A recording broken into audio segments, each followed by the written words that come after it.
Hello friends, মোৰ চেনেললৈ আপোনালোক সকলোকে স্বাগতম জনাইছো। আজি আকৌ এটা নতুনকৈ ভিডিঅ' আৰম্ভ কৰিছো। আজি 3 তাৰিখ জুনৰ আজি 3 তাৰিখ অহাকালি মই নাম পাতিব খুজিছো।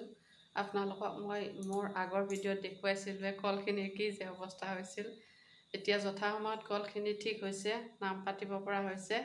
গতিকে যা যোগাৰখিনি আনিছো। সেই বুলি মানে আজি নতুনকৈ মোৰ অহাকালিৰ যেটো ব্লগ হ'ব হেতু আৰম্ভ কৰিছো। গতিকে আপোনালোকে চাই ভাল পাব বুলি ভাবিছো। কি কৰিব পাৰো সেইখিনি আপোনালোকৰ লগত শেয়াৰ কৰিম। এতিয়া সদ্যহতে মাহ প্ৰসাদখিনি আনিছে আৰু যা যোগাৰখিনি আনিছে। ইয়াতে আমি যেহেতু থাকো, ইয়াৰ পৰা গোটেইখিনি বস্তু আমি ঠিক ঠাক কৰি তাতে লৈ যাম ঘৰত আৰু তাতে আমি নামখন ধৰিম আমাৰ চোতালত। গতিকে চাই থাকিব মোৰ আজিৰ ব্লগটো। এতিয়া মই পাকঘৰত আছো, পাকঘৰত মানে খানা বনাব আহিছো। গতিকে ভাবিছো ব্লগটো এতিয়াৰ পৰাই আৰম্ভ কৰো। গতিকে চাব বুলি আশা কৰিছো।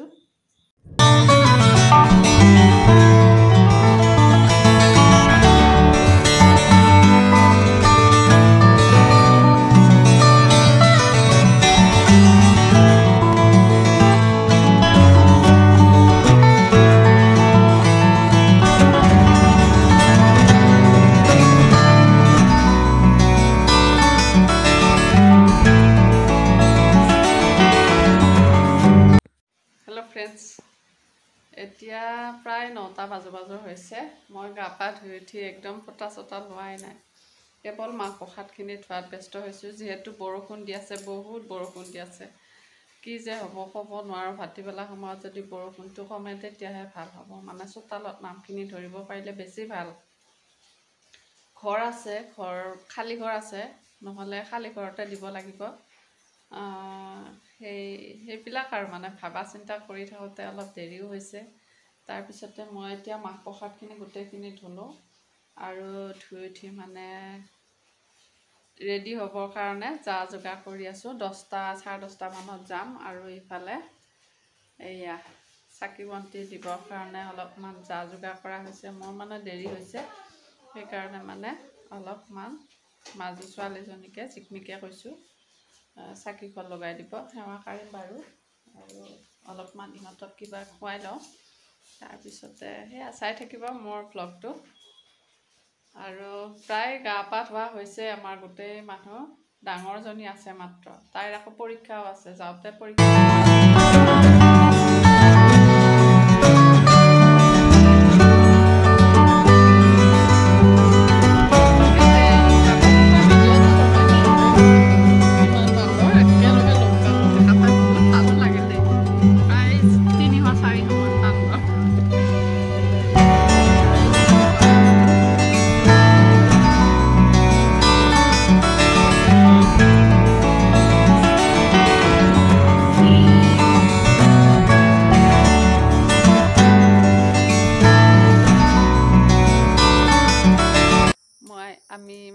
আহি পালোঁ।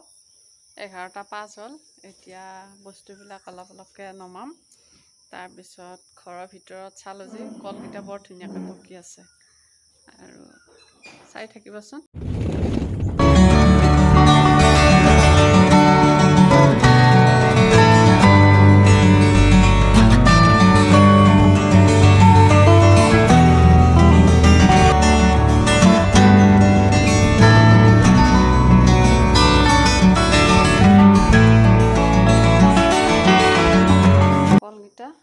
ধুনীয়াকৈ পকিছে।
যা